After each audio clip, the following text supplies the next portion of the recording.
Magandang araw po mga kaibigan. Ngayon ay dito po tayo sa bayan ng Kamalig. Dito po sa may bypass road. Pupuntahan po natin kasi yung chapel po ng Good Life. Ito po yung chapel ng Good Life. Pasukin po natin ang kanilang opisina at mapag-usapan kung anong mga update, mga ano-anong mga parameters kinakailangan gawin po ng isang customer para sa kanya. Good morning po, sir. Nandito po tayo sa opisina ng Good Life Chapel sa Kamalig Branch at mayroon po tayong mga katanungan kailangang malaman po ng madla, siyempre, ng ating mga plan holder. Sir, ito po yung bossing ng Good Life Manager lang. Manager po ng Good Life Chapel, si Sir Alan Hilario. Okay.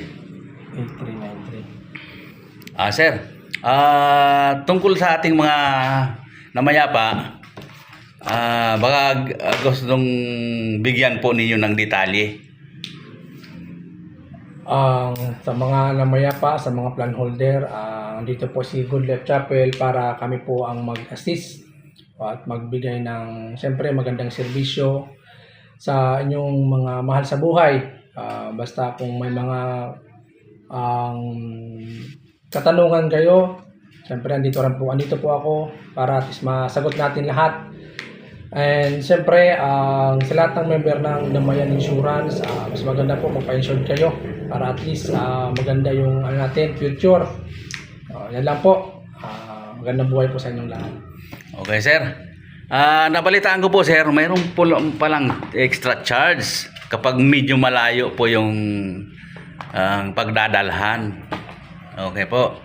Sa extra charge naman, siyempre may range tayo na sinusunod kung napakalayo talaga. So, meron din po tayo mga karagdagan charge. Pero hindi naman po kahirapan, kamahalan.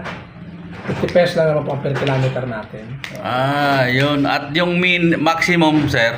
Ang maximum, meron tayong 25 kilometers na sinusunod dito sa meron tayo niyan. Pero hindi naman basta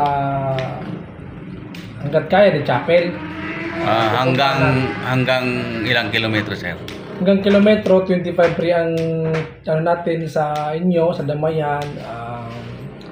50 kilometer, kaya pang reduce natin. Hanggang sa reduce, hanggat kaya ni chapel. Okay. Paano, sir, kung yung plan holder sa Maynila, nalagutan at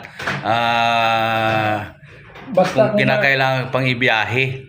Kung Maynila naman po, yun nga, meron tayong kukunin natin yan, pero may charge tayo nga, sabi nga, mababa na nga po, 50 pesos per kilometer. Mag-umpisa sa saan kukunin ang ganito sa chapel. Pero kung sakali, sir, sa ganong layo, pwede po bang paservisan sa ibang branch? Basta meron tayong branch sa Tabaco, meron din tayo dito sa Kamalig, din Naga. Yan ang Good Life Chapel natin. Kung halimbawa outside Bicol region na po? Outside Bicol region, hindi po kami makaka-service niya, pero meron naman sa mga branches na meron tayong mga tie-ups. Okay. Ng mga purinarya na sila din ang nag-aalaga sa mga plan holder natin. Okay po, sir. Maraming salamat po sa pagpapa-unlock ng ating panayam at para sa dagdag na impormasyon ng ating mga plan holder.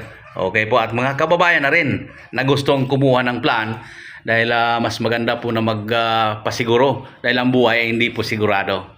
Okay? Sa mga wala pa pong plan dyan, ay magsiguro na po. Kung minsan po kasi yung pagdadalamhati, hindi naman po dahil sa nawala yung mahal nyo sa buhay, kundi yung gagastusin, yung mga babayaran, yung mga pagkakautang, living lang yung mahal nyong namayapa. Opo. May mga iba-ibang plan naman po tayo na aangkop sa inyong kakayahan para magbayad buwan-buwan. Idagdag ko lang po, ang area of responsibility po ng Kamalig Chapel ay mula po kalahati ng Legazpi hanggang papunta po ng 3rd District.